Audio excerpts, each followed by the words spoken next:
great honor to introduce a man who dedicates his every waking hour to standing up for working people and the middle class. Ladies and gentlemen, the next President of the United States of America, U.S. Senator Bernie Sanders!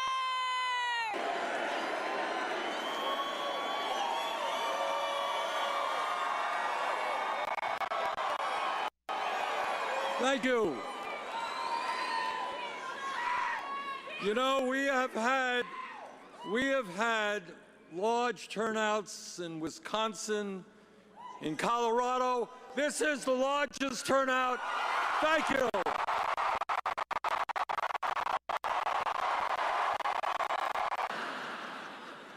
Are we content to seeing a proliferation of millionaires and billionaires when we have the highest rate of childhood poverty of any major country on earth?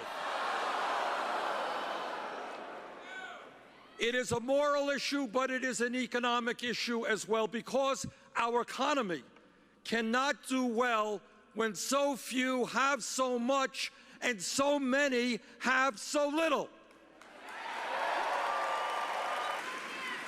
Now, when we talk about the crises facing our country, when pollsters ask people, what's on your mind? What do you think is most important? What people invariably say is jobs. We need more jobs. Well, in my view, when we have over 30% youth unemployment, 10.5% unemployment in general, when our infrastructure, our roads, bridges, water systems, rail are crumbling, we can and should put millions of people back to work rebuilding our crumbling infrastructure.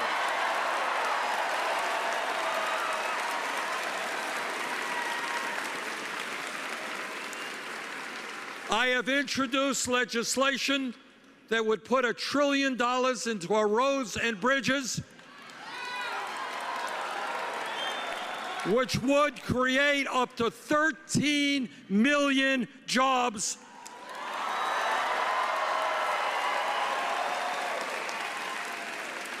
And that is exactly what we have to do.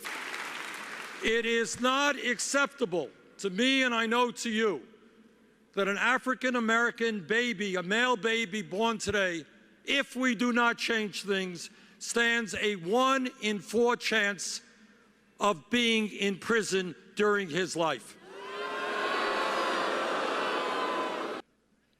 In America today, we have more people in jail than any other country on earth. That's right. And one of the reasons, aside from a broken criminal justice system, one of the reasons that we have so many people in jail is that we have 5.5 million kids hanging out on street corners with no jobs and no education.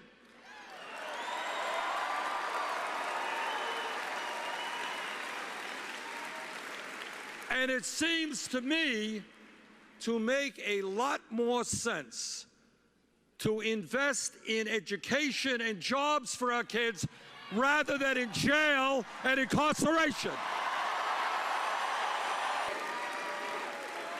I want our country to have the best educated people, more people going to college than any other country, not more people in jail than any other country.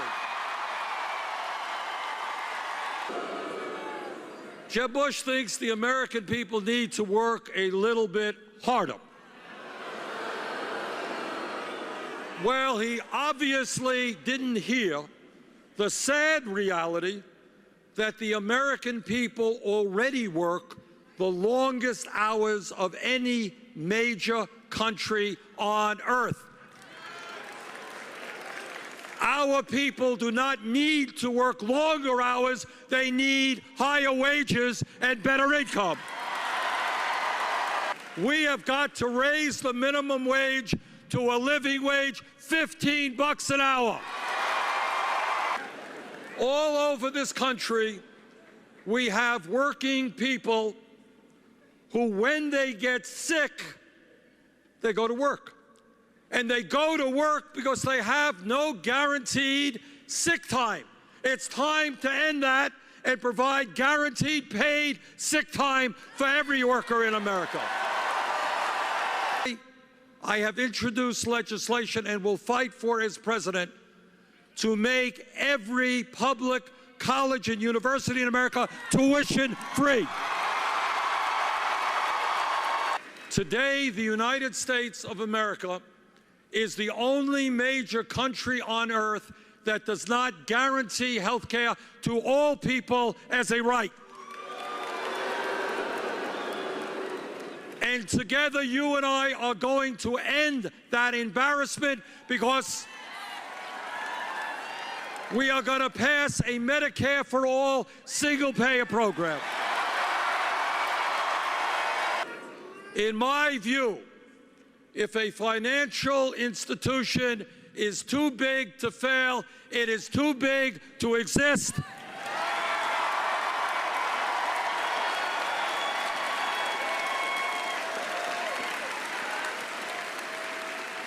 And that is why I have introduced legislation to break these huge financial institutions up.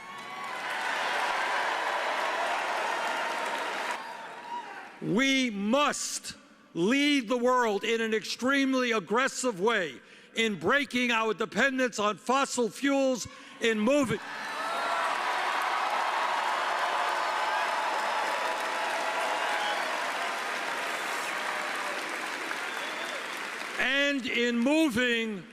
to wind, solar, geothermal, and other sustainable energies. We have got to understand that today in America, there are 11 million people living in the shadows. People who are afraid that they could be deported tomorrow. That is wrong. We need comprehensive immigration reform.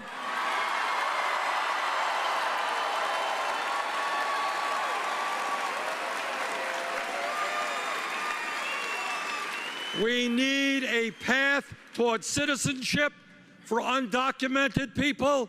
We need not to be dividing families. We need to be uniting families and keeping them together.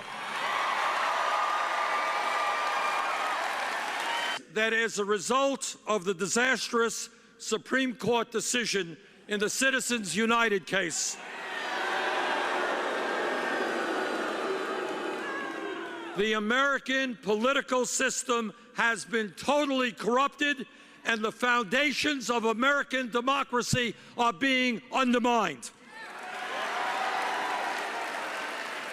When one family spends more money than either of the two major political parties, that is not democracy, that is oligarchy.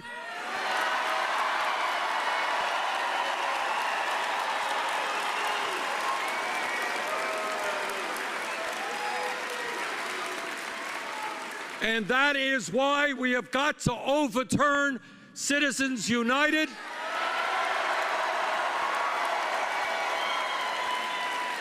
And why we need public funding of elections.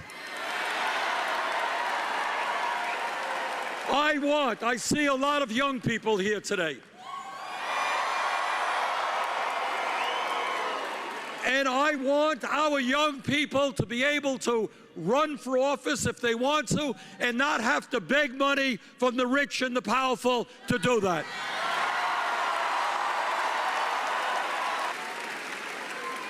Ask your Republican friends why they vote for folks who want tax breaks for billionaires, and yet they want to cut Social Security and Medicare. Ask them why they're voting for people who are going to throw them out onto the street, shut down their factories, and move their plants abroad.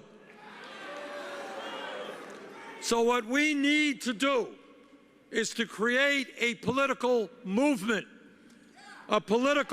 which brings our people together.